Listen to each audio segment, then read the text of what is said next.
America, it's time for some straight talk. You love your phone. Look at you. You hardly put it down. But you don't love that expensive wireless plan, do you? So what if I told you can keep that phone, network, and number 2 for a lot less? Well, this is me telling you, it's time to switch to Straight Talk, guys. Bring your own phone and get unlimited plans starting at just $45 a month on America's largest, most dependable 4G LTE networks. Straight Talk Wireless, only at Walmart.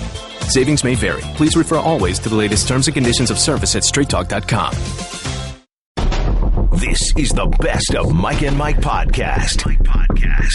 Subscribe now by going to the Listen tab in the ESPN app. The Best of Mike and Mike. With Mike Golic, I'm Ian Fitzsimmons in for Greeny here on Mike and Mike, ESPN Radio, ESPN2, as we are presented in part by Progressive Insurance. And Golic, it is game week for you, man. Thanks for having me back. Yeah, you got a big week, Coach. I do have a big week, but before that, you're flipping your days, huh? Normally, yeah. The alarm went off this morning. Normally the time that I am going to bed. For people who don't know, I do nights here on ESPN Radio with Freddie Coleman on Freddie and Fitz from 11 p.m. to 2 a.m. Central Time.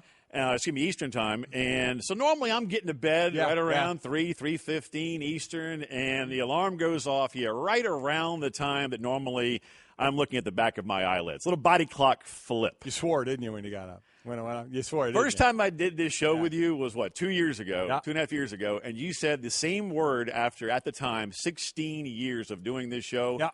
The first word out of your mouth every morning is the same word. It's a bad word, and it's a naughty word. But that was the first word this morning, That's exactly without right. question. Without question, that was the first word that came out of my mouth. Always good to have you here. Enjoy doing the show with you. And, it's a big week. Jake, my son Jake, and his fiancée Jenny Facillo, they get married Saturday at Notre Dame, at the Basilica at Notre Dame, and then the reception there at the Morrison. So it's a week. It's a culmination. And just listen, you've been through it. I've been through it, the marriage thing, all the planning that goes into it. And you try and tell them both, especially, the bride, which does so much more of the planning than the groom. At least it was in my case, and I'm sure it was in your case. Kidding? I mean, the smartest thing you do is you just give them the power to do whatever they want. And I told Jake that at an early age, just let her do what she needs to do. And telling her, just enjoy, because, man, it is going to be over. I mean, we are going to get to Notre Dame. She's been planning this for forever, and then, boom, it's going to be done. You're going to be married, and you're like, where the hell did that go? It's all done. The best advice I have for any groom-to-be is if you are assigned anything from your bride-to-be, screw it up. Mess it up to the nth Early degree, on. yes. And therefore, she will never ask you to do anything else in the wedding process. So it sounds like Jake followed that rule very well and maybe just stayed off to the side. Jake got involved when he felt he needed to, but for the most part, yes, he just backed away. I know, obviously, Jenny's mom, Carolyn, was very involved. My wife was involved. I was not. Sign the checks. Listen, I did it like my marriage. I just kind of stayed in the background and said, yes, that looks great. Oh, that's fantastic. I've never seen anything better than that. My God, that's beautiful. Let's get going. Or when Chris, your bride Chris says to you, which one do you like better? She didn't even ask me that anymore. We're well past that. Yeah, we're past Not even that. holding one thing up. Like, no. Done. She may think about it for a moment and then say, why am I asking him? I don't care. I'm kidding, hon. I'm just kidding. But no, it's going to be a cool week. I really, she's a great girl, so really looking forward to having her as part of the family, and they're a great family as well. Dad's a ball coach, so I mean, nice. It's very cool. It's going to be a lot of fun. Looking forward to it. First wedding in the Golic house. Speaking of ball, we'll get into some football coming up bottom half of the hour as some former NFL players, current NFL players, still complaining about what they make compared to NBA and to another degree Major League Baseball players. Where's ours? They're all saying. Yeah, well, we'll get to that coming up in about 25 minutes here on Mike and Mike here on ESPN Radio, ESPN2. Right now, let's get to Off the Top. After hitting a record 61 homers to win last year's home run derby, Giancarlo Stanton, Mr. Golic, is back to defend his crown in his home park. So there are 8 home run derby contestants in this, and how disappointed are we going to be? And we shouldn't be, but we will, if one of the winners isn't Stanton or Judge. Everybody is looking forward. Stanton's the number 1 seed. Judge is the number 2 seed. If they meet, it'll be in the final, so that'll be the last at-bats of the night. I think everybody's going to be disappointed if it's not one of these guys who both, by the way, could play tight end in the NFL easily, maybe some defensive end in the NFL. I'm stealing from my son this morning, but talking about the defensive end for Aaron Judge. But they easily could be tight ends. I mean, these guys are mammoth human beings. And what is better than watching mammoth human beings swing a stick to knock a ball over the fence? I mean, what's better than that?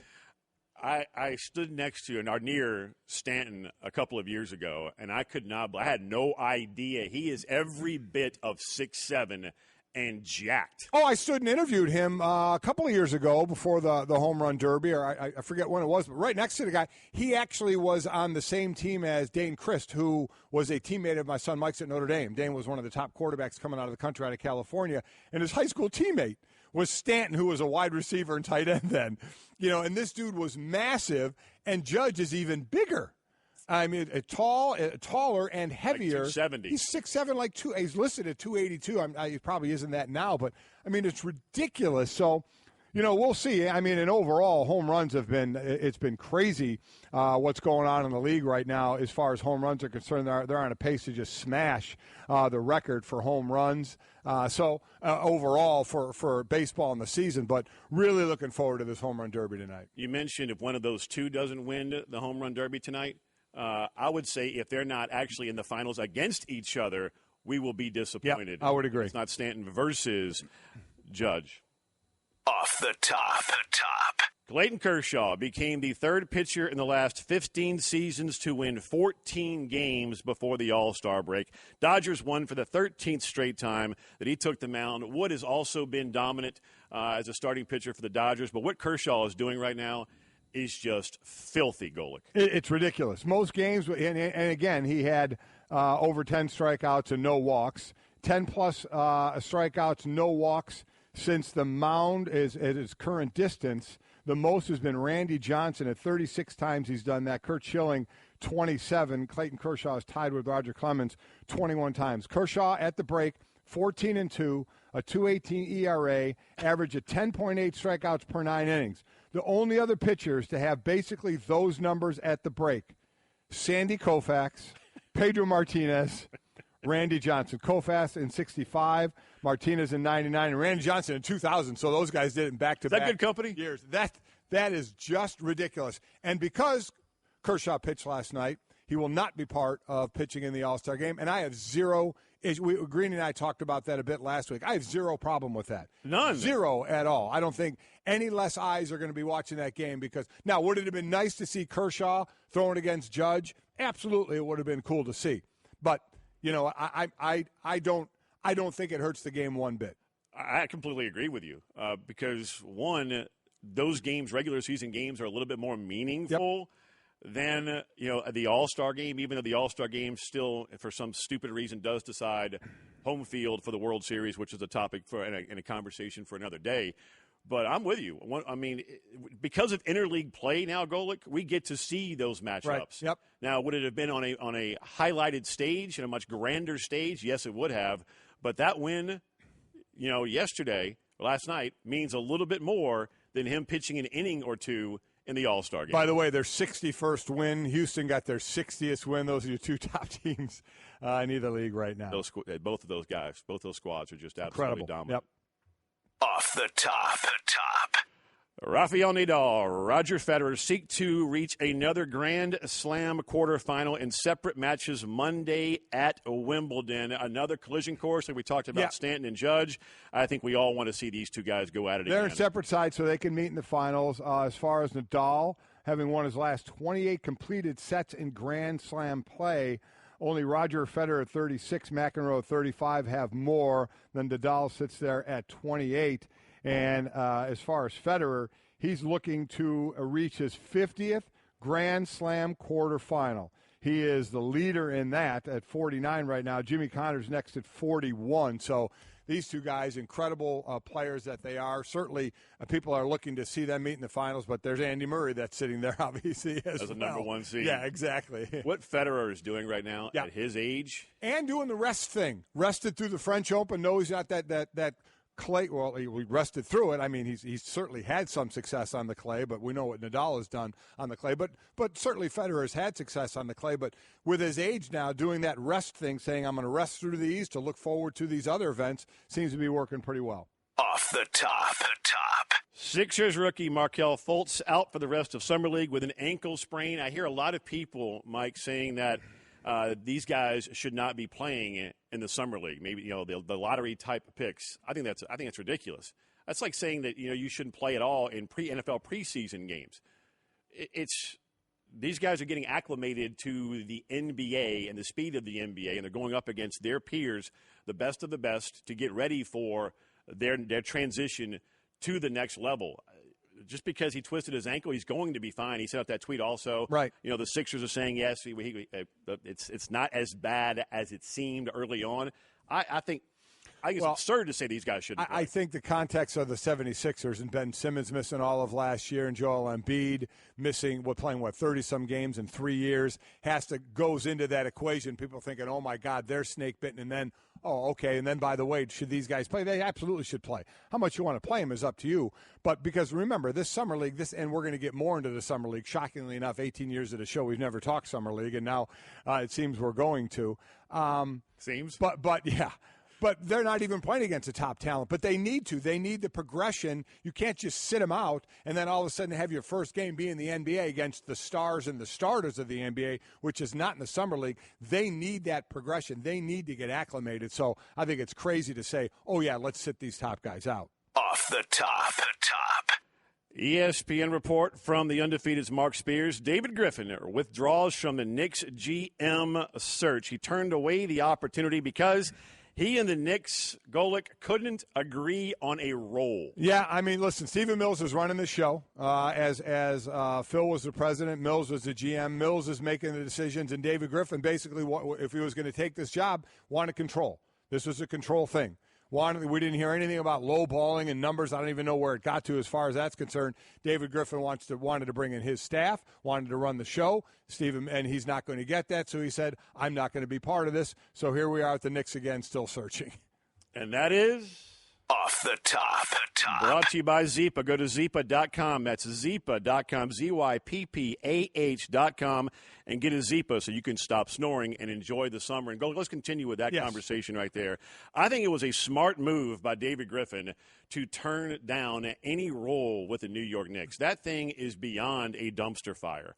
That is fully inflamed, and if you weren't going to be able to do what you want to do as general manager or whatever title they were going to give him, then I think it is a smart move on his part not to chase a job, because that is the only job that is available right now in the NBA. I think it was brilliant for him to say, you know what, thanks, but no thanks. This guy was going to have – first he was denied permission to talk to Orlando. There were 3 jobs available that he wasn't going to talk to, and when he would go to those teams, he was going to be in charge. His next job he gets, he's going to be in charge of the organization. So to go to the Knicks, which is a dumpster fire right now, and say, you can be here, but you won't even be in charge of it. Why would he want to do that? I have no idea why he would. Stephen Mills is running the show, so that's fine. So now you're going to get – if you're going to make Stephen Mills the president of this, remember, again, Phil was the president. If Stephen Mills is going to run it and now you're going to bring in a GM, you're going to get some assistant GM that none of us know, that people in the basketball world will know who these people are. We're not going to know them. It's going to be a name, I believe, in my opinion, that we won't know as the average basketball fan who it is, because they're not going to have power. Who has ever had power at that position will want to go to the Knicks and try and rebuild what's going on there, and, by the way, not have as much power as you've had somewhere else. Not going to happen. So they're going to get a rising assistant general manager somewhere, or somebody even possibly lower than that, who's going to take that job, who's not going to have power, and going to start their career to be groomed as kind of a GM to go either there or eventually, probably, I would say, like most do, go somewhere else. So that's who, in my opinion, they're going to get. Good note from our man Hembo here. Under James Dolan, since 1999 as the owner, the Knicks have had 11 head coaches and 8 general managers, soon to be 9. Their last general manager, Phil Jackson, sent out a tweet, was it yesterday or the day before, of him in his Montana abode with his feet propped up and the picture was his feet in a view of the lake and the mountains. That was it. No words, right? No words. That was it. Like, I am done, out of here, see you. And this was a great note from Darren Ravel. He was the GM for just over 1,200 days. Yep. He made over $50,000 a day to fail miserably, and his response was a picture of his big old busted-up feet with the lake and the mountains in the background. And not to relive that again, but the disheartening thing there, and we're all giving our opinion about that, is what was the effort level put into it? You know, from Phil, and that's what you, the scouting and everything else. Yeah. The term that I use, he was money whipped into this. Didn't really want to do it, but then was offered so much money. How do you turn it down? And then once you sign, you hope for a professional, output, from that person. And that's the thing that's a bit disheartening is, did you get that from Phil? I'm sure Phil will tell you yes. A lot of people will tell you no. And then, I mean, that tweet, you're right, says it all. Says it all. I stole $50,000 a day. Yeah. The only thing missing there was something that had the address on it to say, these are where the checks are coming for the next 2 years, while my feet are up looking at the lake. And if you're also David Griffin or whomever else is coming in and you see what the Knicks just did and Stevie Mills signing Tim Hardaway Jr., not Tim Hardaway circa 1995-96 with the Miami Heat, but Tim Hardaway Jr. to $71 million in take-home money. And the Hawks could match it, but you think the Hawks, when they saw that, were they going, is that a 7 or a 2? What the Hawks were talking about? 7? I think the Hawks were talking about offering about 48, and here the Knicks are with 71 million. Listen, here's the thing about it: you have the money. This league, as we'll get into, they are flush with money, so they can pay this. And this is the way the Knicks are going to have to get players. They're not getting big-time free agents, so they're going to have to build through the draft and then making moves if you really want someone to overpay to get them. The bottom line, we'll see what Hardaway can do in his second stint now there. I have no idea what he will. But going back to David Griffin, why would he stay? Why would a guy who's in control somewhere want to go somewhere, especially in New York, and not be in control? Stephen Mills is running the show. They'll get some underling somewhere and hire him to be under Stephen Mills. On that very note, here's our Ian Begley on why David Griffin walked away from that opportunity to run the Knicks or be with the Knicks. Well, it came down to autonomy on basketball decisions, and for David Griffin, it was his ability to hire his own staff here, and that's according to our Adrian Wojnarowski. Steve Mills is in place for the Knicks right now, and I'm told that Steve wanted to continue to make basketball decisions, to have a say in basketball decisions here in New York, and David Griffin wasn't into that. He wanted full autonomy. He wanted the final say on basketball decisions. That was one of these sticking points here. And the other one was, Steve Mills has a staff under him, and David Griffin wanted the freedom to bring his own guys in, which is what happens when a GM or president comes in from the outside. But the Knicks kind of pushed back on that. So, two things. First, I can completely understand why he's not taking that job and why it's going to go to somebody who's just rising up. I mean, the writing is on the wall there. I don't think there's any doubt about that, and I think to think any differently at this point is ridiculous. Just find a promising young guy who's going to want a job, and bring him on, because that's where it's going to go. And second, will anybody associated with ESPN pronounce Adrian Wojnarowski's name correctly? Okay? I mean, we could put a string together. I saw your son tweet about that. It's unbelievable. It's unbelievable. There's about 16 different pronunciations. Oh, do you know how to say it? Adrian Wojnarowski. No. Here it is. I'm going to make it. And there's a video actually out of the way to pronounce his name. Now, you could just go Wojo and do it that way. Which is what I normally do. Right. Because I have that southern accent anyway that butchers everything. I'm going to make it easy for you. This is the way Hembo taught me. The word war. Say it. War. War. And something I know you like to drink, gin. I'm a Tito's guy, but go ahead. Give it. Or gin.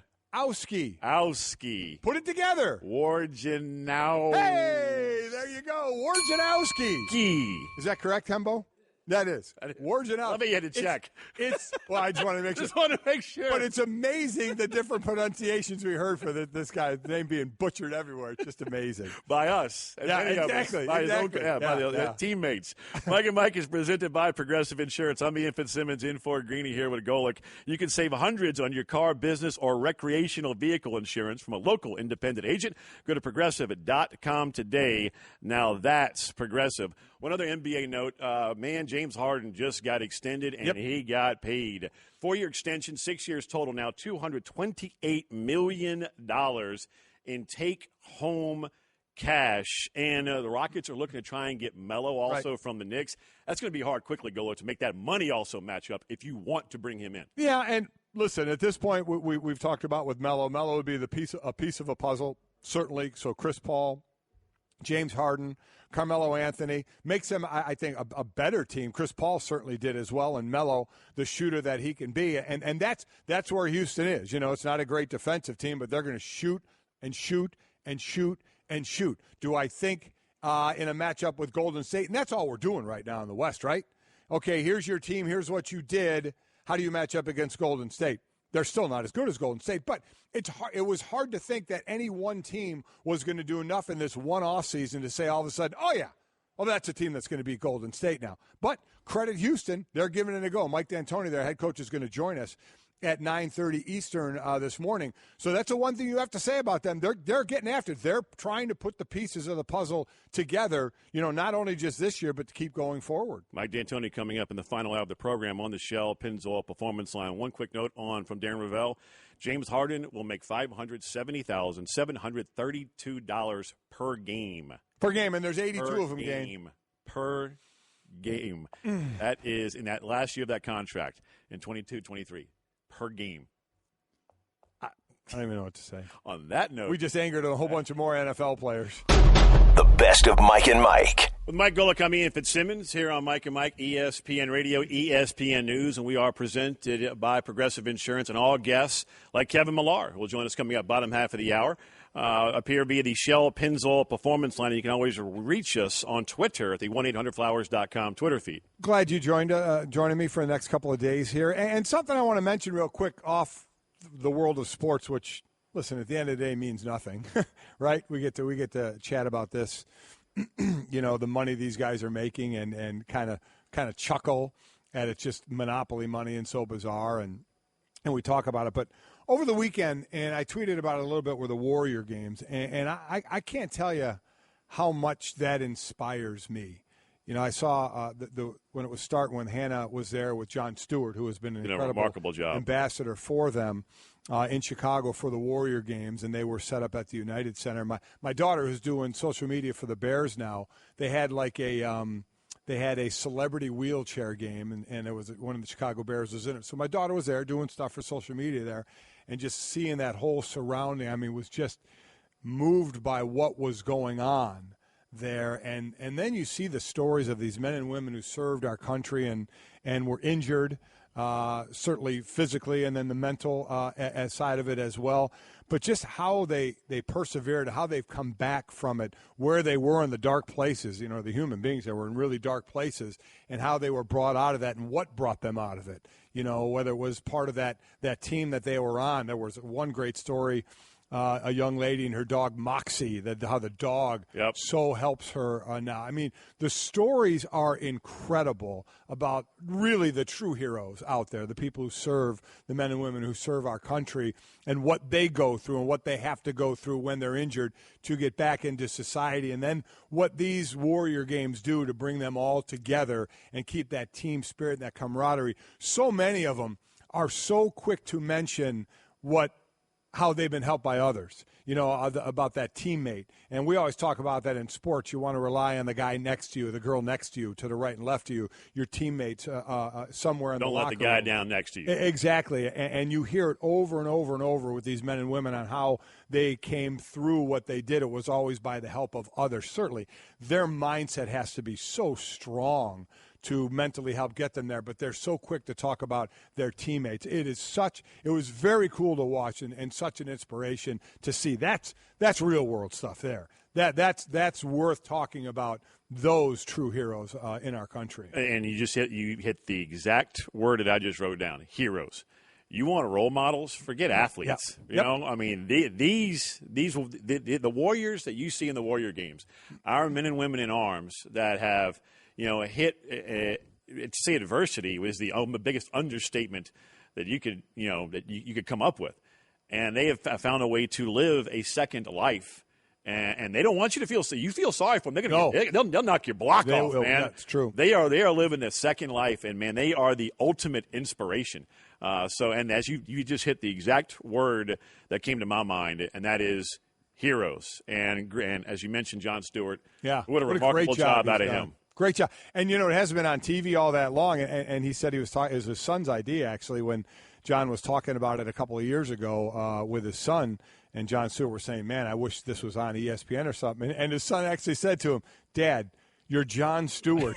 Call ESPN and see if they'll put it on air. And of course, that's exactly what happened because he's Jon Stewart. You know that thing in your pocket is called a phone. Yeah. Take it out. You've got some yank. You're Jon Stewart. Use it, man. And he did. And it has been absolutely spectacular. Mike and Mike is brought to you by Upside. Now save big on travel and get a big gift card every trip you buy. You'll love Upside.com. That's Upside.com. A lot of tweets coming in before we get to the latest involving LeVar Ball. And whenever I say his name or hear his name, it's almost like fingernails on a chalkboard. But we'll touch on something he said to Magic Johnson coming up in just a moment. But Julian writes in to the 1-800-Flowers.com Twitter feed with Golic Ian Fitzsimmons here on ESPN Radio, ESPN News. Brady versus Curry, as we were talking, if you're just tuning in, a lot of the former and current NFL players continuing to sound off on their guaranteed contracts versus the enormous amounts of money that NBA players are now getting in guaranteed cash. This comes in Brady versus Curry, meaning Tom Brady, Steph Curry. Whose Under Armour contract is bigger? I don't know that. I mean, isn't Curry's $200 or $300 million in that area there? I know Durant's is like $300 million. Hembo had a great in our pre-show meeting, a good line on this. Kids don't wear cleats to school, that old adage, right? Yeah. I would think Curry's is bigger than Tom Brady's. Yeah. Tom is selling apparel. Steph's selling shoes. Shoes make more money. Yeah. No, I agree with that. There are a lot of people tweeting in Tom Brady only plays 16 games. Steph plays 82. There's a difference right there. Again, it's more on the revenue that they share and for the money they can make, where the math doesn't work for the players. Because in Major League Baseball, while the largest contract in Major League Baseball is bigger than anything that's gone on in the NFL, that's Giancarlo Stanton at $325 million, which Bryce Harper will break at some point. For the most part, I believe, Hembo, you can correct me if I'm wrong, the average in the NBA has to be the highest, right? Higher than baseball, yes. And just with the money they're making and the less amount of players that they're paying. So, again, it's more down to the math of it. And quickly, a little more math just to kind of give you, because there really seems to be this NFL players are mad about this. And again, I hope the next negotiation they get more of things they want. But it's still, again, in 2021 when a lot of the guys playing won't be playing then, and guys who have to deal with that time aren't even in the league yet. So that's what's kind of wild about that. And, oh, by the way, if they want to have a long-standing holdout, they need to start preparing for that now with players who won't even be in the league. So it's very, very difficult to do. But, again, as far as money, the cap this season, again, for the NFL is $167 million, okay? But the average team, because they don't have to hit the 167, the average team is spending $147 million. So they are underpaying, right, because they can.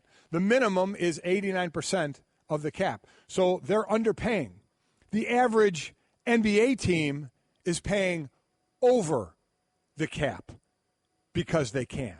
Because it's a soft cap and they can go to the luxury cap. So that's another thing. There's the money disparity, and then the NFL, on average, are paying less than the cap, and the NBA is paying more than the cap. I was talking to Darren Woodson about this last week on where I'm normally on Freddie and Fitz, which airs from 11 p.m. to 2 a.m. Eastern Time here on ESPN Radio. And Woodson brought up a great point. To all the NFL players current and former, that are complaining about all of this, you should have played basketball, is what he said.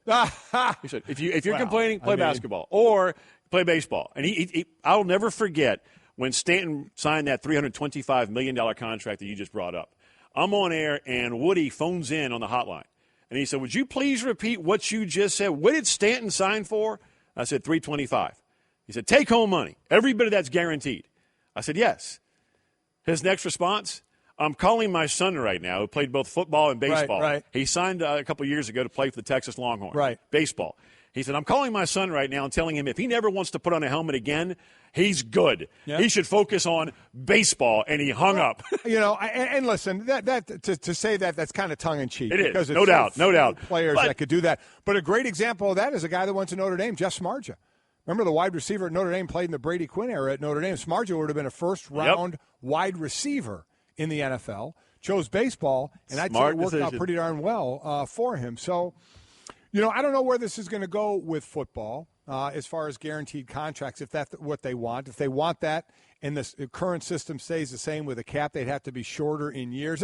There's a lot to this that I don't want to sit here and try and get broken down. The math doesn't work for them right now, and we're still 4 years away from the next CBA. So that's a long way away. But while football is seeing all this, they're seeing these basketball players get more money after more money after more money. The bottom line is the sports are flush in money. They are flush in money right now, thanks a lot in part to the TV contract, especially in the NBA, which jumped the revenue about 50% this year. But they're flush. Things are going well in sports right now, and professional athletes are making a lot of money for it. With Mike Golic, I'm Ian Fitzsimmons. You're on ESPN Radio, ESPN News. And one guy who's set to make a lot of money and could be making more money if he had a shoe contract, and that is Lonzo Ball, who had triple-double in his second game in Summer League play. But LeVar Ball is also back in the news because of something Magic Johnson once said. The great Magic Johnson, obviously now calling the shots for the L.A. Lakers, drafted Lonzo Ball, and number 2 overall. He went to the team that his dad said would be the only team that he would play for. And Magic Johnson said LeVar told him that all of his antics were for just to market the brand, the Big Baller brand, and that was it. This was as Magic Johnson told our Ramona Shelburne. I would say this to LeVar Ball. One, I do agree that it was a lot to do with marketing. Oh, completely agree. But it was bad marketing. Horrible marketing. You cost your son millions of dollars because he does not have that shoe contract. If he's with Under Armour right now, or any other Nike, Adidas, he's making millions of dollars right now before he plays NBA game number 1 in a shoe contract. Because of your marketing, because of the way you positioned it, you did a pathetic job in marketing your brand. Has he sold 500 pairs of shoes? See, that I don't know. And, they're going to have their reality show on Facebook, which is doing a couple of shows. So, there are going to be those. And listen, to a point, LeVar Ball has gotten what he has wanted. He's gotten the attention for the brand. He's got the attention enough to where the family will have a reality show. What that will bring them, I don't know. I think everybody sees the Kardashians and say, we want to do that, and basically, get people throwing money at us, which is what is happening to them, and market it. Lonzo Ball, going back to the basketball part of this, when have any of us ever talked about Summer League basketball? So to that point, 18 years on this show, how often have you talked Summer League? That is a lot on LeVar Ball. LeVar Ball was out trying to get attention, and he got the attention. Without question, he got the attention. Now, there's the question of, okay, you got the attention, what happens with that attention? The attention, here's how I break it down. Yeah, you definitely got the reality show. That's great. You're marketing for your baller brand. I'll get into that in a second. So what is the attention doing? Well, it does nothing for your kids from a playing standpoint, right? They're going to play how they're going to play, whether it's the first kid, the second kid, or the third kid. How far they get is going to be on what they do on the court. The youngest is going to be a junior in high school, the middle of freshman at UCLA, and Lonzo obviously in the NBA. They're going to set their own rate by the way they play. But we are watching the Summer League because LeVar is sitting in the stands, and all the focus was on Lonzo, who had a tough first game and a triple-double in the second game. which, again, that's summer league. Guys are going to be bad. The guys are going to get better. I wish nothing but the best for Alonzo Ball. Seems like a good kid. I don't know him. You have to separate the two, LeVar and Lonzo. How could you sit there and wish bad? And that's some people are doing it. They're wishing bad on him because of his dad. And that's a shame because, Lonzo didn't do anything in all this. The kid goes out and he's balling. That's what he's trying to do. And now to get to your point, and this is what I said all along. LeVar, with talking the way he's talked, saying his kid is better than this, his kid is better than this, our shoes are this, our brand is this, our brand is that. Number one, to me at least, he's become white noise, irrelevant to me. I don't care what he says anymore because he just shoots his mouth off to shoot his mouth off. Nothing in my eyes relevant comes out of his mouth anymore.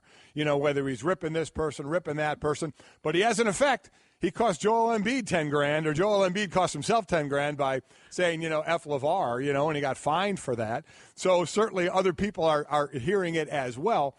But it's white noise to me. And at the end of it all, if he is marketing, then it's going to come down to, if people think it was successful in marketing, how well is the company doing? What are their sales? Have they gone up? Is it successful? What will this reality show do? And that's what I don't know. It doesn't sound like. I think he's done a horrible job marketing. I agree with you. And that has been my point all along. I'm not going to sit there and call the guy a bad father. I don't know him as a father. His kids don't talk a whole lot, but they seem to have a fine relationship. And I'm not there. I don't know. But I'm not going to call somebody a bad father. Not a chance I would do that to him. But I'll just take it from the marketing side of a business. I think he's did a horrible job marketing. Horrible. From the price of the sneakers to how he's going about getting, they say any publicity is good publicity, and I think that's true to a point. At the end of the day, sales, if he says it's all about marketing, then sales will be the final grade for him. Just like his kids, their basketball will be the final grade for them, how well they play. That will be the final grade for LeVar. What do you get out of it? What does your company get out of it? And that still remains to be seen. From what I at least hear and understand and read, the shoes aren't selling. I don't know that for a fact, but all I can do is read reports. It's not like I have somebody, in the company that's feeding me the information. No. So we'll see. We'll see where it all goes from here. But the dude markets, it's interesting. I thought the second game they were interviewing Magic Johnson at halftime, and the last thing Magic Johnson said was about when they were asking about LeVar is they said, Alonzo's in the NBA right now. He's a professional. Basically, I'm paraphrasing. He said, I think LeVar will understand to take a step back now.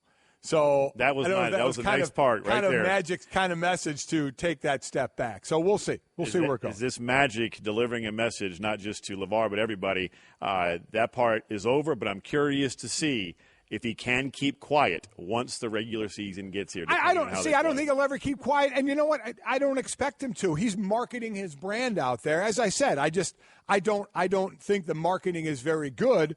But, if you're marketing a brand, the way to market is to market it and be out there somehow, some way. So, maybe the comparisons will stop, but it hasn't they're taking the Lakers to the playoffs. Book it. His kid is already going to be the rookie of the year. I mean, at some point, Dad comes in and Dad just can't help himself.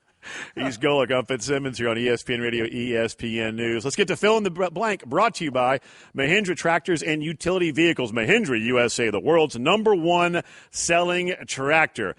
Up first, Mr. Golic, the athlete in any sport most deserving of a $200 million contract is? Any team willing to pay it. Listen, I mean, you want me to pick LeBron? That's what I would do. LeBron. Because look at the value Bryce of the Cavs. Harper. The value of the Cavaliers went from like $400 million to over $1 billion.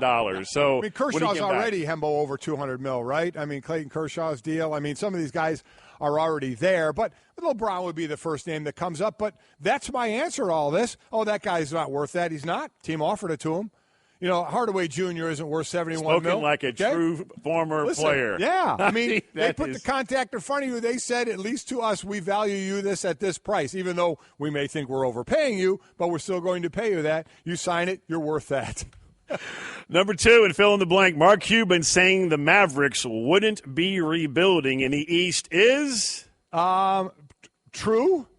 Even though you may not like him saying that, he said, look what we're doing in the West, obviously. Everybody's trying to – it is much more competitive or better teams in the West. It's been that way for years. Yeah, it's just it's now cyclical. Even more so now. It'll be cyclical. It'll change again. To me, laughable. You don't laughable. think that's true? Would he have to rebuild as much if he were in the East to get out of the East? One, it's never going to happen. That's why it's laughable. And two, they have been trying to rebuild since the 11 title team. Mr. Cuban, remember, you busted that thing up. Yeah. You busted up the band after you won the Larry O'Brien in 2011 to implement the Hope Plan. They were hoping to land a big fish. Right. They have not. They've caught a minnows. That's it. They haven't. You're right. They've never gotten a big-time free agent. They don't value the draft. And this may be for the first time since Dirk.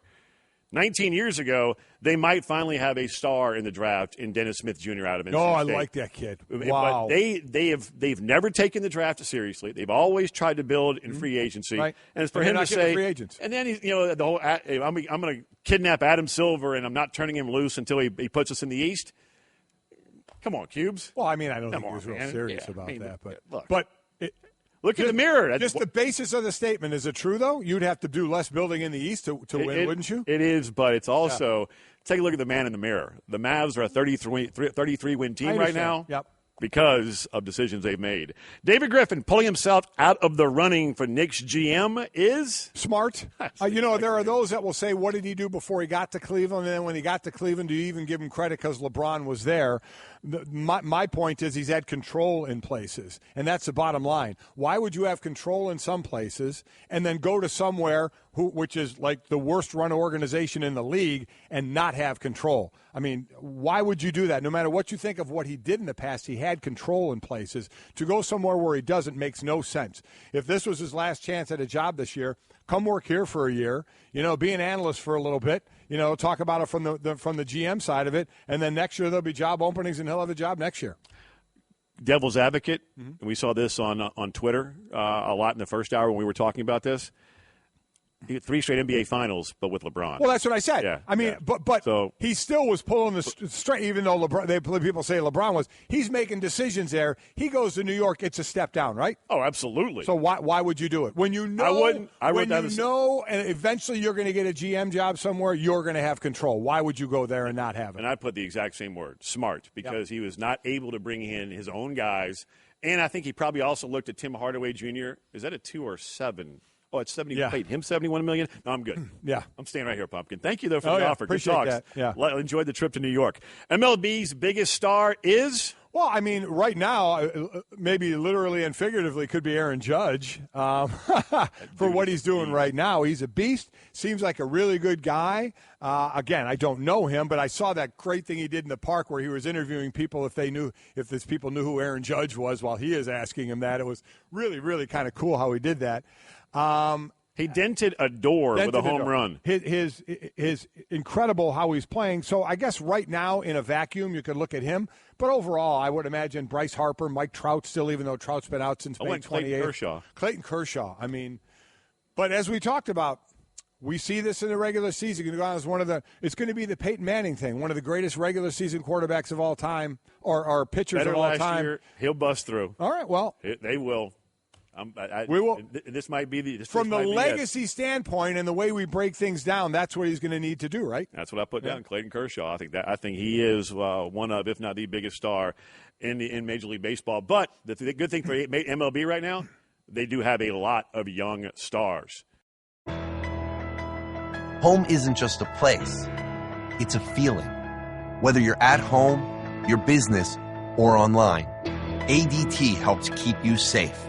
With security systems, home automation, alarms, and surveillance, so you can feel at home wherever you are. Go to ADT.com to get that feeling. ADT. Home. Safe home. Guys don't really talk about antiperspirant. Despite that, 91% of Dove Men Plus Care users recommend it. Here's what they said. It blocks the, perspiration, I think is the fancy word. It's comfortable. It smells nice. My girl likes the smell. Well, it's hard. I think it's quite masculine. My underarms aren't the worst thing at the gym. It's kind of like the Hoover Dam from my armpits, I guess. Dove Men Plus Care Antiperspirant. Tough on sweat, not on skin. Millar, we were just watching and listening to some of the highlights from Celebrity Family Feud last night. Well done, my friend. Well done. How fun was that? Boys, I'm going to tell you right now, Golic, you just nailed it. It's harder than you think. When you're sitting at home with Mama and the kids and everybody's got the answers, you don't realize they take you in back before and they tell you, listen, when you hit that buzzer, you better be ready for an answer. Because you don't have the 10 seconds to look over there and ask old Sparky, what do you think about this one? It's 1,000, 2,000, so you panic. And I'm telling you, when Gary Payton went up there and dropped the something that rhymes with tummy and drops hummy, I'm like, what? But then you realize that it just kind of comes to your mind, and then Pedro drops to Miami. That was it. That was the game changer. Died laughing, even though I missed it last night because we were down there doing that celebrity softball game, but I heard a lot about it. It was unreal. And for those, again, we showed it just to our TV audience, to the radio listeners out there. Kevin Millar was on with baseball legends against basketball legends, and they were at the, where you had to give the quick answer. And it was what rhymes with yummy? Was that what it was? What rhymes with? No, what rhymes with tummy? What rhymes with tummy? And tummy. Peyton hit the, and that's what I would do. I think I would hit the buzzer right away and then use those couple seconds to try and think of something. But unfortunately, Gary Payton thought of hummy to rhyme with tummy, only to be outdone. Then you gave the number one response. Then you guys decided to play, and the guy right next to you, Pedro Martinez, what rhymes with tummy? He says Miami.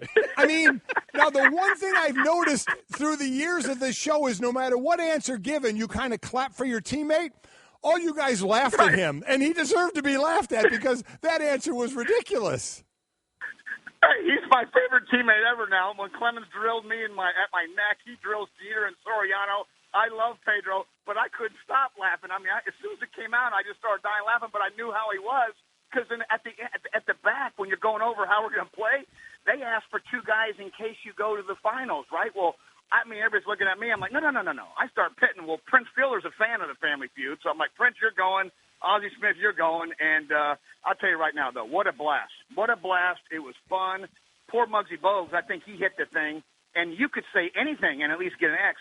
He hit it and didn't say a word. He just froze, and that was nothing. So the boys were making fun of him behind the scenes. I think it was, Robert Ory's like, how do you not say anything? You could say dog, and at least you get an X, but not saying anything. It was just some good stuff, boys. Good laughs behind the scenes. Oh, it's very cool. Kevin Millar from MLB Network. You can watch Kevin and Chris Rose co-host Intentional Talk live at 5 p.m. Eastern on MLB Network and simulcast on ESPN2 today and tomorrow from Marlins Park. Before we get into the All-Star Game and the Home Run Derby, which we're all looking forward to, give us, from the point of view of a player, the break now, where you are. We see Houston or L.A. and Houston with the two top records. What do players think of at this break here? What is your mindset at this point of the season? Well, if I'm with the Chicago Cubs right now, I'm like, okay, this is a perfect time to go on All-Star break. I got Lackey and I got Arrieta as my neighbors down there in Austin, Texas. So it's time for them to get on the lake, relax, take these 3 days off, and sit back. That's what's interesting. Their only All-Star representative is Wade Davis. And this is the team that won the World Series last year. And you think about it, he wasn't even with the Cubs. So that's a perfect time for a team like the Chicago Cubs that people are sitting here going, what is wrong with the Cubs? Obviously 4 or 5 games under 500. They'll be fine. I think they're still a good ball club. Obviously last year went perfect. All 5 starters made every start. Kyle Hendricks led the league in ERA. A lot of things went on, but I still think they're a good ball club. Good ball club. A team like the Astros, I've never seen anything like this on the road. I mean, they've scored 10-plus runs on the road. They're the best road team out there. They're going to be interesting because they're going to get home field advantage. And now think about this. The Astros are going to get home field advantage, and they're going to have to elect to kick off and say, you know what, we'll play you on the road. We'll give you home field advantage because we're so dominating on the road. So that team's very interesting. They still need an arm. I'm not sold on their bullpen. They still need a left-hander. And the Dodgers, remarkable job what Dave Roberts has done out there, obviously with young guys like Bellinger and just coming up since April 25th. He's got 26, 27 home runs, whatever the exact number is. Remarkable job. But the break comes perfect time for some teams. And if I'm the Dodgers and Astros, I'm saying, can we keep playing, please? Yeah. Kevin, what did you make of Theo Epstein's comments about how they're not going to be looking to acquire players? The current group has to play better. I thought it was a message to his club. As a former player, what did you think? I like it because I think it's true. We sometimes love change for no reason. You got to sit back, and these guys got to check themselves in the mirror. It's the same group of guys. You have young ability. You have young talent. I just think sometimes they have too much, if this makes sense. What's the difference between depth and having too much? It seems like they've got 5 second basemen, 13 outfielders. Baez doesn't play every day. Zobrist's got to play over here. They got a kid half that comes up. He's got 13 home runs. You got John Jay that sporadically might be their best leadoff hitter. You have the Hayward situation. You have Schwarber's up and down. It seems like there's just a whole lot. There's only 2 guys that know they're playing, and that's Rizzo and Bryant. So it might be a situation where Joe Madden and the boys need to sit here and establish a starting lineup, and then you have your bench players. You can go from there. I just don't know if everything worked last year, but getting guys 280 at bats a year, that gets old. I mean, I like to know that I was in a lineup every day to get going, and right now it seems like they got 35 different lineups a week. Kevin Millar from MLB Network joining us on the Shell Pennzoil Performance Line. Last month, we had over 1,100 home runs, 32 more than any other month in baseball history. At the break, we have more home runs than we ever had before. We're on pace to destroy the season home run record. Why are we at this point in baseball with the home runs? Mikey, it's a great question. Obviously, every pitcher, you've got a lot more blister problems. We had Stroman go on there last week saying there's something different with the balls that's never had blister problems. That's an interesting, topic. Obviously, the juiced balls. You hear the balls tighter. It's like hitting a Tyler's Balata out there. There's a lot of guys with 17, 18 home runs at the break. You don't even know who they are. That's on pace for 35-plus home runs in the big leagues. Now, I played it wasn't that long ago, 7 years ago, and I get it. I'm white hair, look like Brett Favre when he retired from football with the beard. But there's a lot of home runs going out. You just named off the numbers and all this stuff. So are the balls a tick tighter? Maybe. Who knows? I don't know. Is the pitching, down a tick? Maybe. The ballparks are smaller. Every stadium's now a hitter's ballpark. Atlanta, you can blow the ball out. Gorgeous stadium. Philadelphia, you can blow the ball out. Houston, you can blow the ball out. They took away the dead center. So there's a combination of everything. Maybe they're a tick tighter. Stadiums are smaller. Fans want to see home runs. You remember in 2014, when Lorenzo Cain was hitting third for the Royals, and I think he had 8 home runs or whatever it was. So it was almost a boring World Series team watching the Giants and Royals play. A couple years later, now we're seeing bombs go everywhere. Kevin, we surveyed 100 people. Top 3 answers are on the board. The winner of the Home Run Derby will be? Whew, God. I mean, how do you not take Stanton? I like to be like, hey, let me see Charlie Blackmon or Bellinger. I mean, but I'm sorry, guys. In person, him or Judge hits the ball further than anybody. So when you're in Home Run Derby, I'm going to take one of those guys because they don't even have to hit the barrel of the bat, and it seems like it's going upper tank. As far as the Home Run Derby, we've heard Bryce Harper, he was in it one time, said he didn't really like it, but he's going to do it next year when it's in his home ballpark. But we always hear the argument, Kevin, of why guys don't want to do it, and they say it messes with their swing. Jose Abreu was a guy that they said it kind of messed with what he did in the second half. Is there truth to that?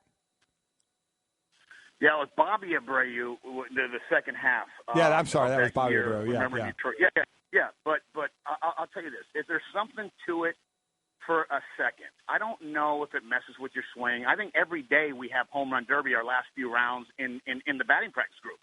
Everybody tries to launch out 10 swings. The first round you're getting them over, getting them in, all this stuff, getting loose, and the next 5 to 10 swings you're trying to hit homers. Chicks dig the long ball, boys. So I think by the time the stadiums are starting to heat up, you're trying to go deep. I've never been in a big league Home Run Derby, so it's hard for me to speak to this, but if I was a manager and I have a young guy in the Home Run Derby, and you know what? I know they do get tired because it's work. You see them sweating and they're hitting bombs and it's timed, and then you wait a little bit and then you're up next, and if you win that, maybe a day off or two. A guy like Aaron Judge, for an example, Joe Girardi, he's in the Home Run Derby. He's doing it for Major League Baseball. Maybe you give him a day or two off as you start the second half. Let him mentally kind of get reestablished. And then you roll. Is that going to happen? Of course not. He's the best player. We need him in the lineup, and, we're chasing the Red Sox. But maybe that's something how you address it against these young guys like Bryce Harper's and Aaron Judge's, and because I would love to see Bryce in this. And I understand Bryce saying, but you know what? Next year, his home park, he'll be there. Kevin, we always appreciate your time. Enjoy all the festivities down there at Marlins Park. And by the way, yeast in your sweet buns, that was your answer? That was yeast? Yeah. Yeast? Yeah. I panicked, boys. Cinnamon, maybe? Panicked. It's a lot harder. I'm with you. I have a newfound respect for sitting at home saying, why did he say that? When you're there, it's got to be so different you can tell. But, man, it looked like a lot of fun. It really did. It was good times, boys. Plus, I'm not real smart. L.A. City Junior College a couple years, and Lamar University in Beaumont, Texas. You know how it goes. The best of Mike and Mike. With Mike Golic, I'm Ian Fitzsimmons here on Mike and Mike, ESPN Radio, ESPN News. We are presented by Progressive Insurance. Coming up in a moment, we'll pretty much make fun of ourselves as to the Home Run Derby tonight and how we might fare in a competition like that at that park. But you have an awesome experience coming up for our SB auction, which is on Wednesday. Yeah, on Wednesday, certainly we'll be talking a lot about different things and auctioning off things that day. But there have been things on eBay, ebay.com/ESPN for a while now, and be on for a few more days as well. A lot of different experiences out there. And the one we have, once Trey Wingo and I start our show, when Greeny and I finish up, and my son Mike Jr. will be on the show as well, we are offering, and we have up there, an experience as well where you can come in and watch the show like you've done in the past with Mike and Mike. Be here live, watch the show, be with the producer, see how everything works, and hang out with us. I'm sure on that day there'll be donuts because there's pretty much donuts here every day. So that's a plus. Get a great tour of ESPN, which, as I've always said, is like Disneyland for adults. And then there's going to be a barbecue after that was going to be here at ESPN, but my son Mike, in his youthful exuberance, said, hey, let's have the barbecue at my house. So does he have a dining room table? His dining room table is an air hockey table, so we're going to play some air hockey for sure. He's got a nice grill out in the back deck. We're going to have some barbecue, and we're going to hang out at his house. We can trash his house, not mine. When was the last time you think he cleaned his bathroom? Oh, never. I mean, he's 27 and single. You know, well, we're going to have to make him clean it up before you come there. But that will be very, very cool. So ebay.com/ESPN is where you go for that experience. Make a bid on that and other experiences as well for another couple of days. And then obviously the auction day on Wednesday. We'll be talking about a lot of things all day there. Number of dishes in the sink at Junior's house right now. Yeah, you know what? I think he's actually pretty good at just reusing one all the time. Just use it and rinse it off and just keep using it. That's what I did because I went through that once when I was single and playing ball and I was in Houston. Before I got married, I remember one time bowl, same plate? Looking over. No, one time, and I learned that because my sink was full one time. I was like, why in the hell am I using all this stuff? So I just learned when I use something, just rinse it real quick, and set it in the sink and just wait to use it again and rinse it. And then at the end of the day, you don't rinse it very well, and after a little while, it gets a little crunchy, yeah, a little sticky. Yeah, I understand. Been there, done that. All right. Mike and Mike reminding you that if you want to get in touch with us, tweet us at Mike and Mike through the 1-800-Flowers.com Twitter feed. Nothing makes a summer birthday or anniversary more magical than 1-800-Flowers.com. Right now, when you order a dozen multicolored roses for only $29.99, you'll get another dozen absolutely free. Go to 1-800-Flowers.com/ESPN. Golic, you've given 4 minutes. Yes. You would hit how many home runs at Marlins Park? Home Run Derby tonight, ESPN. And again, Radio. that's the way it is. They get 4 minutes to hit as many balls out as they want. If they hit a couple over, 440 feet, they get a bonus of 30 seconds. They do get a timeout if they want. They can get 2 timeouts if they get to the finals, but it's all timed now. Which I think is much better. I completely agree. Hembo told me in this park it's 344 down the left field line. I'm a right-handed hitter, and I'm a pull hitter. I would say, I'll be conservative, none. I'm right there with none. you. I mean, I would be hoping to avoid injury. I mean, I would pray I didn't, hurt my back. I am all upper body, and my upper body isn't that impressive. So, like when I golf, I'm all upper body. I don't use my legs.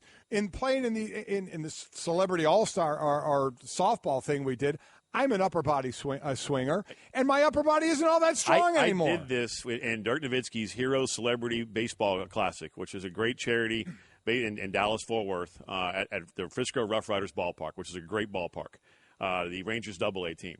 And so it was my turn to go up and just you're trying to swing for the fences. Right. I think I got 2 out of the infield. And I almost hit Mike Madonna. Well, it's his fault for being in the way.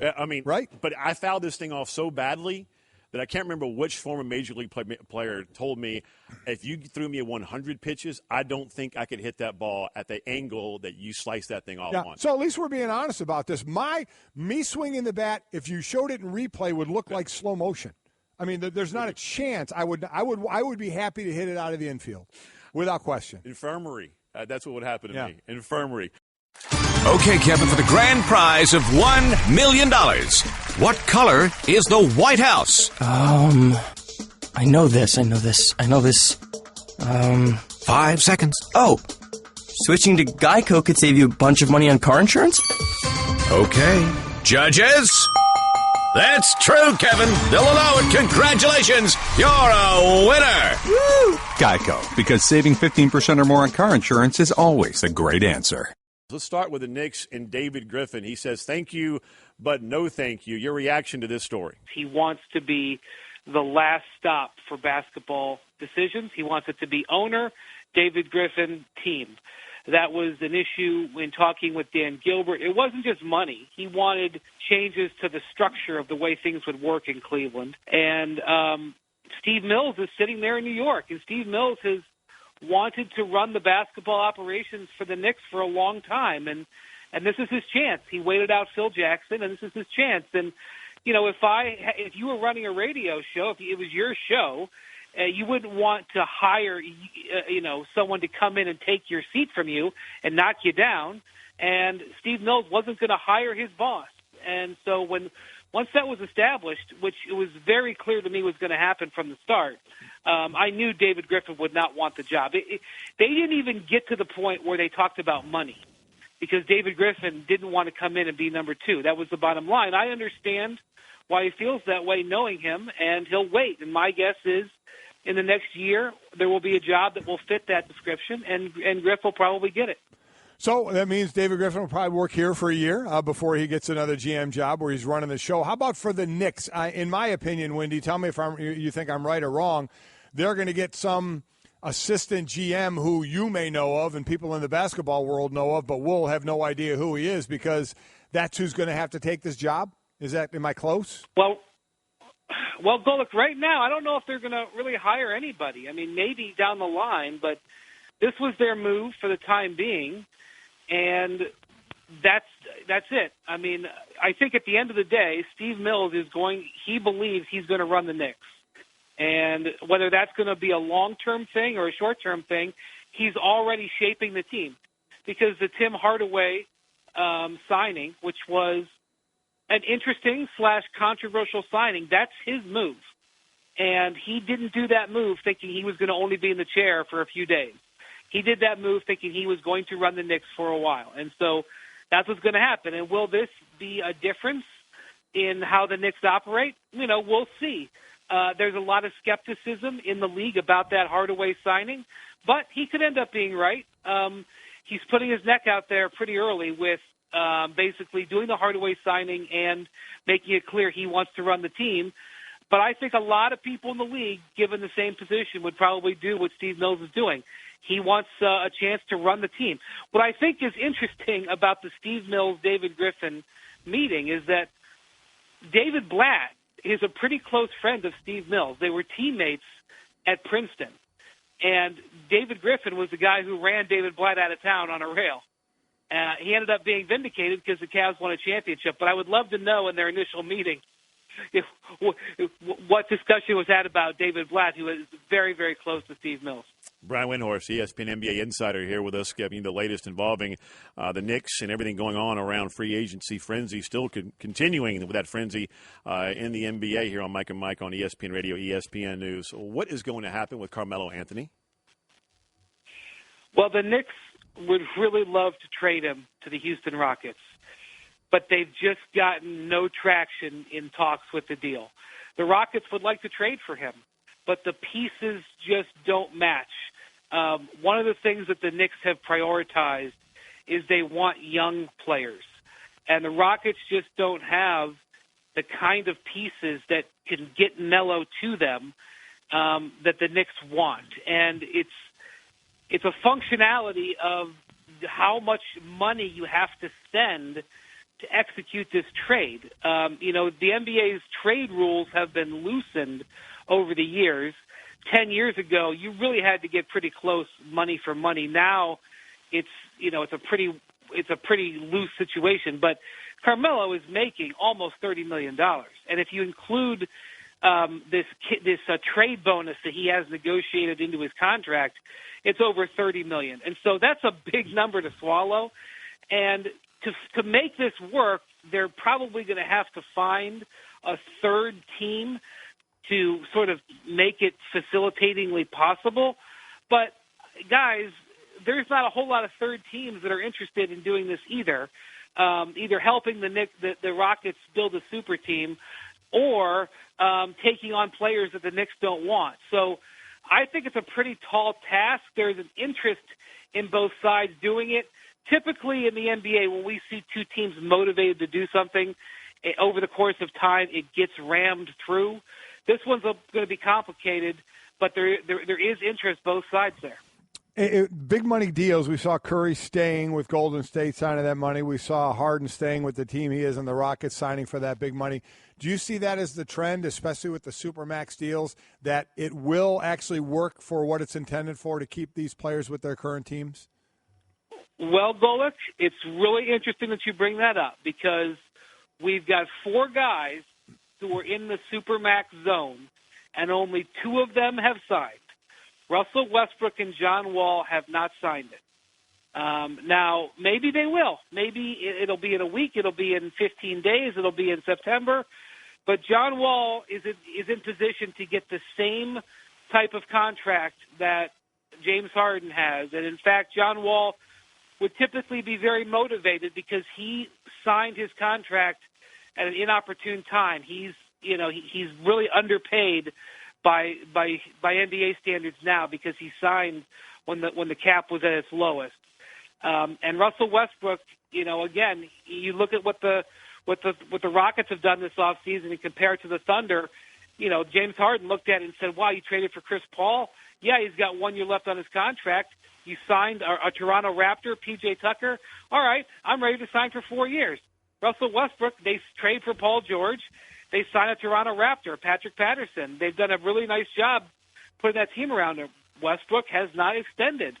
So whether they will or not is going to be a huge test to this CBA, because Russell Westbrook, he has I would understand if he wants to wait it out and see what the lay of the land is next summer. And John Wall, the same thing. I think he wants to see how serious the Wizards are going to be about spending before he commits. He certainly wanted to see whether they would match that Otto Porter trade. The Wizards have never, ever in their history paid the luxury tax. And with Otto Porter's matching, it looks like they're going to pay the tax for the first time. Do they match on that deal if John Wall's already extended? I don't know. These are the things that are interesting to see in the NBA right now. Brian, the last one for me, and we always appreciate your time here on ESPN Radio on the Shell Pennzoil Performance Line. Brian Windhorst, ESPN NBA insider, here with us on Mike and Mike with Mike Golic. I'm Ian Fitzsimmons. So what do you make of Mark Cuban's comments saying that that Mavericks would not be rebuilding if they were in the East? And this is an organization that after they won the 2011 NBA championship, they busted up the title team and they went fishing for a big fish, and all they've caught is minnows. What do you make of these comments he made yesterday?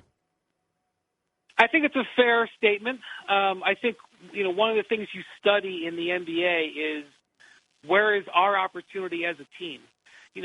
When you talk about the concept of Moneyball, which we always know from baseball, Moneyball, really what it is it's finding, something in the market that is undervalued and taking advantage of it. So the Houston Rockets, for example, may be playing Moneyball by trading for Chris Paul because they may have deemed that aggression was undervalued.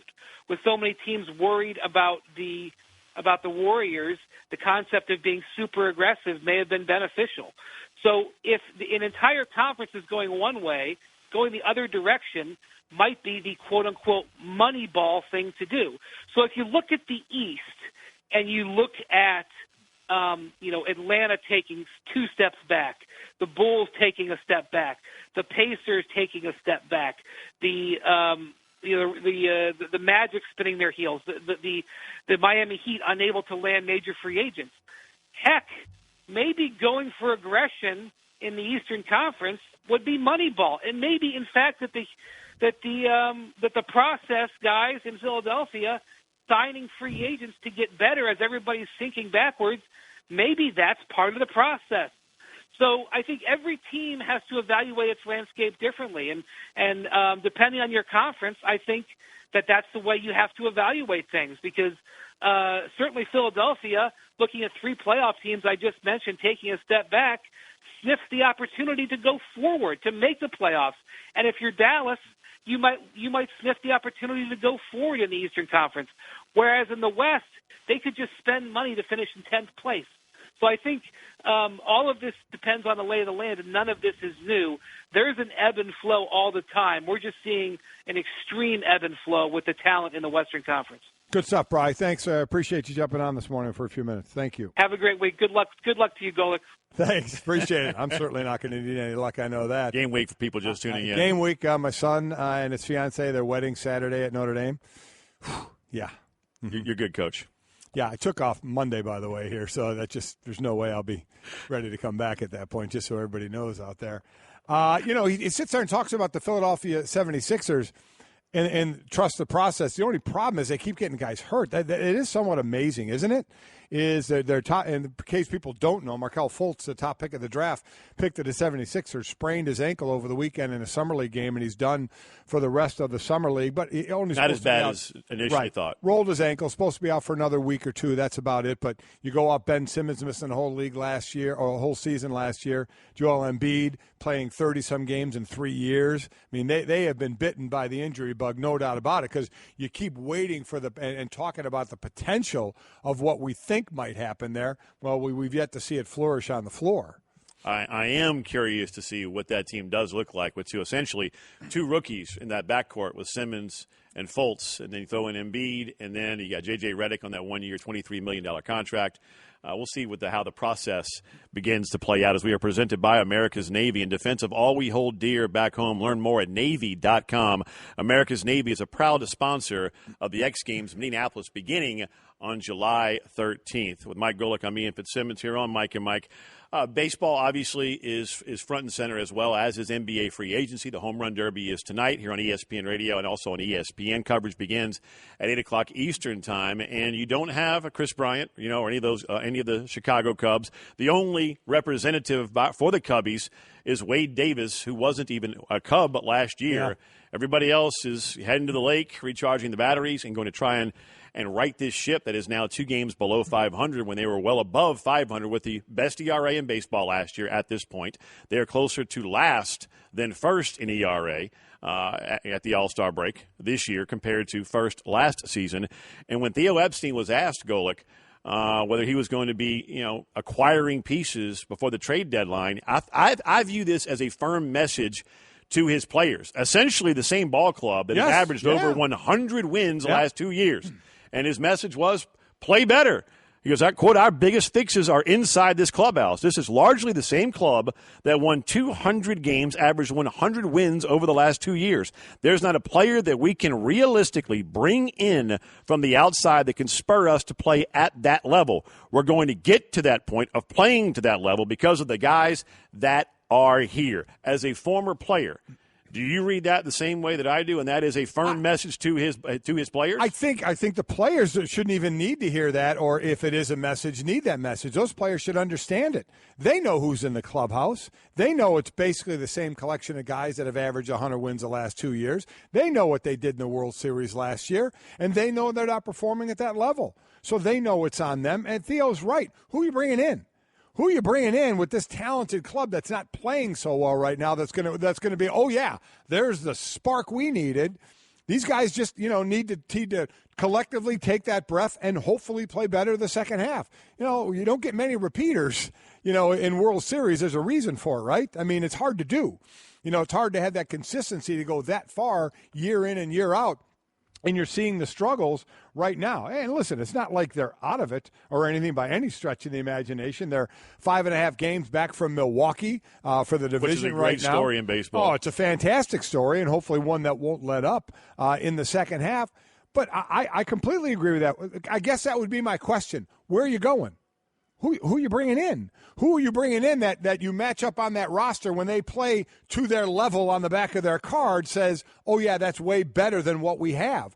Eventually a season you get to the back of your baseball card. You get to the back of your football card. You the water kind of levels out, and that's what you're waiting for. Now, maybe it'll be a year where a lot of it doesn't. We'll have to wait and see, but I completely agree with that. Last team to win back-to-back with the Yankees in 99 and 2000. They also won it in 98. But, I mean, it's not easy to do.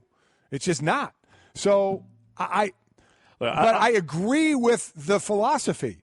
I'm not bringing in anybody that's going to spark this team. We have them all right here. They just need to play better. And, again, you know who knows that more than anybody? The players. How could they not know that? But, listen, to me, all is right in the world. My Indians are winning their division, so everything's fine in my world. I'm good. And best to our friend Tito Francona also. Yeah, absolutely right. Absolutely right. Health, get well, most important thing there, right. No doubt about it. Now as far as these Cubbies also, Golic, you remember last year, right before the All-Star break, they hit a baseball ditch. And when you play 162 games, you're going to hit a ditch. Well, their ditch so far this year feels like the Grand Canyon because everyone is comparing it to last season. And remember, there was panic in the streets before the All-Star game. Maybe these guys aren't that good. There is so much baseball still left. If you're a Chicago Cubs fan, in my opinion, there is absolutely no reason to panic right now. If you're a Cubs hater, there is no reason right now to be rejoicing. Not just yet. Just because there is a lot of baseball. A lot of time, and all you got to do is get in. All you got to do is get in. I mean, they got in the playoffs last year, and they were the favorites to go on and win the World Series. That's exactly what they did. But, just get in.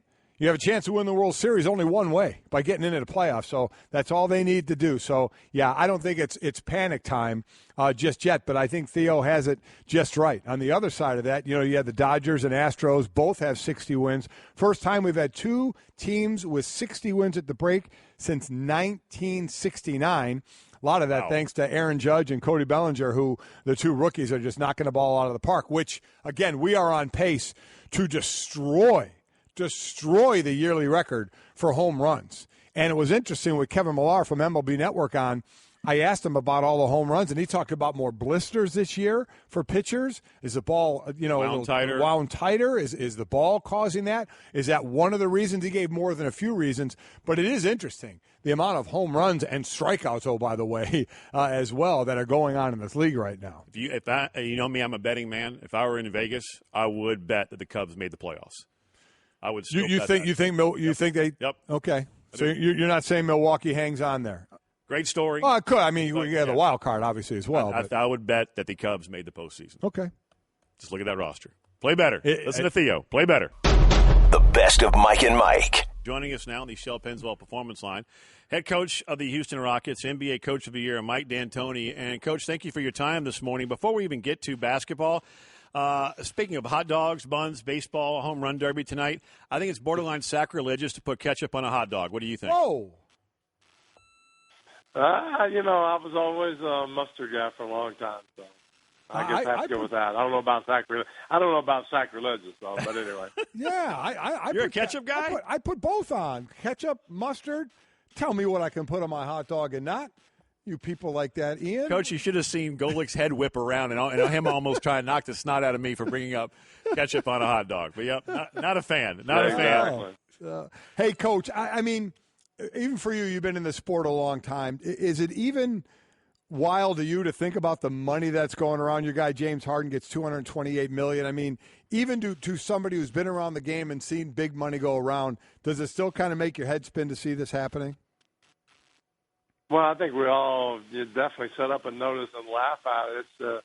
It's going crazy, but I'm sure every generation has said the same thing, that they wish they were born a little later. But that's just the way the business goes. There must be a lot of money generated. Somebody's making that, and the players usually do it. So, more power to them. Forget being born a little later. I wish I was born a basketball player, not a football player.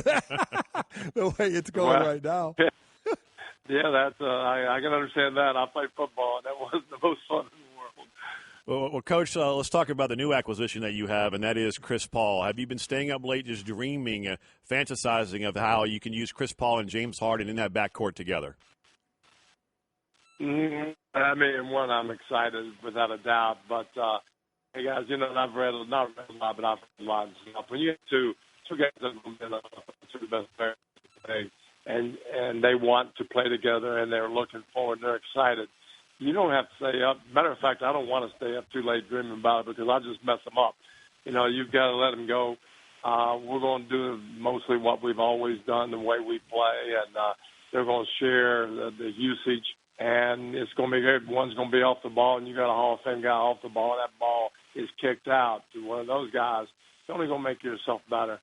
So just take us on the court for that a little bit, because I know when you got there and you told Harden you wanted him to double his assists, he led the league in assists, so obviously he had the ball in his hand a lot, had a lot of turnovers, but when you handle the ball a lot, that's going to happen. So now you bring in a guy who's certainly used to handling the ball, and Chris Paul. So just on the court, how much of an adjustment is that to now have, them both at times not handle the ball the way they normally do? Well, I think it comes down to, again, their willingness to be able to share the basketball and to be able to, play the space rule or whatever, and the other guy goes to work. And if they're willing to do that, both of them will be much more efficient. They won't have to create everything. They can make a simple play and kick it to the other guy who finishes the play. I think a lot of times James last year especially thought that he had to make that determining pass every time.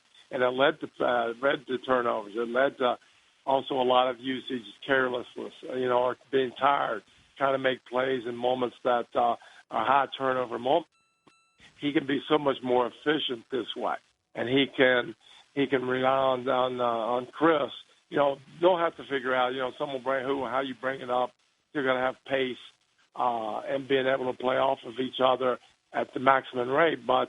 Again, you saw in Miami, LeBron and Dwayne are similar players, not as good as shooters as these two guys off the ball, but they learn how to play, obviously, unbelievably together, and both of them are more efficient, and I think that's how it goes. You get great players, you put them together, they want to be there, they want to be in their roles. It's like USA basketball. It works. Mike D'Antoni, head coach, Houston Rockets, here with us on Mike and Mike on ESPN Radio with Mike Golic. I'm Ian Fitzsimmons. When you've seen all of this all-star talent leaving the East and coming over to the West, and the West was already the dominant conference, after move after move after move, what has been your reaction to all of this talent coming into your conference? I immediately go to Daryl Moore and see if we can get back over to the East. Or get to the East. That'd be our best move I think we can make. But, having said that, the East is getting better. There's a lot of good players coming in this league, especially the young talent that the East is now amassing in a couple, 3 years. It'll shift back. But there's some great young players. I'm out the Summer League now, and the East has got a lot of them.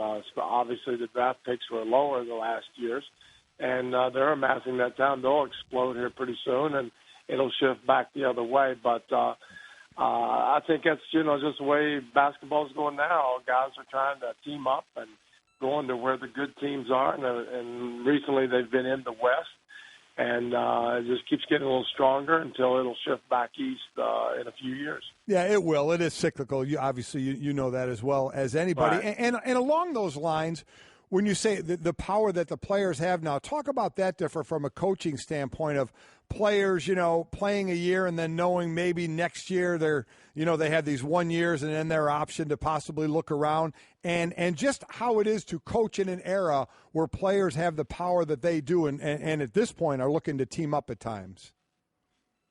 Well, it's different, and it's different than what we grew up on and rooting for the same guy, the same team for a whole career. It's just the nature of the game right now. I don't think it hurts interest at all. Matter of fact, I think there's probably more interest in basketball in the summertime than it's ever been. You watch free agency, it's like almost another season, and people get excited about, people get disappointed, but there's always an excitement there. And so I think basketball just keeps growing, and players do have the power. And, you could argue, and I think you should argue that rightly so. They're the ones that put the product on the floor. They're the ones that makes it exciting. The fans are loving it most of the time, especially if they're getting the players. So there are great, emotional reactions on both sides. And I just think the season coming up is going to be unbelievable. All the teams, it's going to be great to watch Oklahoma City or us or Golden State still, or can the Lakers, finally get that free agency that puts them on. It just keeps going on. And I don't know. It's different. Some people will be bummed out, but I think it's great for the game. Well, one of those names that's still being mentioned is obviously Carmelo Anthony. We know you can't talk about him specifically, but what is your relationship like with Carmelo Anthony? Well, I mean, with it, like every player, you butt heads, you don't butt heads, you like them, and good guys, not good. We were together at USA Basketball after the New York fiasco, so whatever. Like I said, I'm not getting into it, and that's tough for general managers to figure out how it comes to the people that I have, but it's life, and life happens, and you're going to do the best job you can do no matter what. Yeah, like I said, we know we don't want to put you in a position to get fined because you don't want to get fined, and I don't want to help pay your fine or be the cause of it either. No, I really don't. No, I don't blame you one bit. I want to go back to something you said about the Summer League with what's come up. We've talked about the Summer League now for the first time here on the show in 18 years, and I think for the obvious reasons of LeVar Ball and then watching Lonzo Ball. And plus, it was such an incredible draft with such young talent out there. And with Markelle Fultz getting hurt, and I think it was magnified because it was the 76ers, and they've had such issues with injuries to young players, that there are those bringing up, why should these top picks play in a summer league where most of the guys on those rosters aren't going to make the team? I've always been one that says you got to get these guys reps. They would be playing basketball anyway somewhere, so I think it's good for them. So kind of that's being said now with the Fultz injury. Why are these guys playing in the summer league, the top players? Why are they, and should they be? Well, because you mentioned that they're going to play anyway. It's better to be supervised, better to be in shape. It's better to be with coaches, and it helps the league, obviously. It's a great venue. It's the same argument they'd make, why do they play for USA Basketball in the summer where they should be resting? Again, these players play year-round. I see nothing. As a matter of fact, if you don't play, I think that's probably wrong. You could get hurt anytime. Nothing like not playing all year and then come back in September and start off and get hurt in preseason. There's no difference. And the players they're playing with are great players also. They might not make the NBA, but they're great basketball players that played great in college. And it's not like you're going out and playing against a 38-year-old accountant that you fake and they don't move and you run over. It's not the same thing. Injuries happen. They'll happen all the time and happen anywhere. But, no, I think playing in the summertime is really good for the young guys. Coach, last thing, with your team taking about 18 to 20,000 threes a year, would you guys like to 20,000? Would you guys the big three, the 3-on-3? They have the 4-point line. Would you like to have that? And how much do you think you'd use that? Well, I don't know. Now Ryan Anderson, I'm sure would like it, or Eric Gordon. They shoot way back there, so they would love it. I don't know. I think to me it's crazy. I mean, I'm more of a traditionalist. Yeah, right. In the sense that, I like the game the way it is. Somebody smarter than me will have to figure out that'll make it even more exciting. I think the 3-point line, I'd have said the same thing. I don't know about that one. And then it has made the game more exciting. It's made it, it shows off the skills of the players. And if that would be the case, then so be it. But right now we have a great game, and, I like the way it's going. Coach, enjoy the rest of Summer League and a little vacation I'm sure you have coming to you. And thank you so much for spending a few minutes here with us on Mike and Mike on ESPN Radio. Thanks, Coach. Appreciate it. Thanks, guys. Y'all take care. Thank you. Bye-bye. Okay, keep your eyes closed. Okay. I want to show you my first ever painting. All right. Okay. Open your eyes. Oh, that's a lot of colors and shapes. So be honest. What do you think? Well, I like how if you switch to Geico, you could save hundreds of dollars on car insurance. Oh, yeah, that's true. Yeah. Here, why don't I hold your paintbrush while you call them? Geico, because saving 15% or more on car insurance is always a great answer.